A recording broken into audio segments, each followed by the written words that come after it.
Hey guys, here's a quick 90-second video of how I make my roast dinners. So yesterday we had a really nice roast chicken and this is how I did it.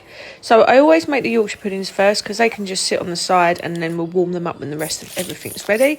While they're cooking in the oven, I prepare the chicken. And there's only 2 of us for this roast today, so sometimes I cook the whole chicken, sometimes I take the legs off of the crown and we just have the crown.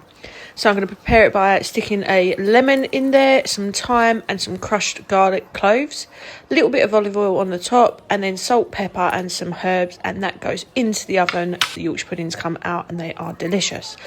Next up we do the vegetable prep. I keep saying we, but I mean me because my husband's watching the Formula 1. So I peel and cut the potatoes and put them on to boil.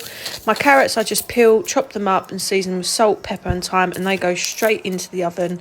I don't worry about boiling them. And today we've got some cabbage, broccoli and peas as well. I completely forgot cauliflower.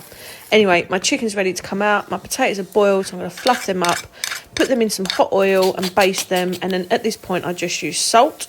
When they're about 10 minutes from being done, I add some chopped rosemary and some onion powder, and look at them, it's just delicious. My husband carves the chicken and I dish up. So here you go, you've got your veggies, your carrots, your potatoes, peas, that lovely succulent chicken breast, a couple of Yorkshire puddings and lots of gravy. And it was delicious.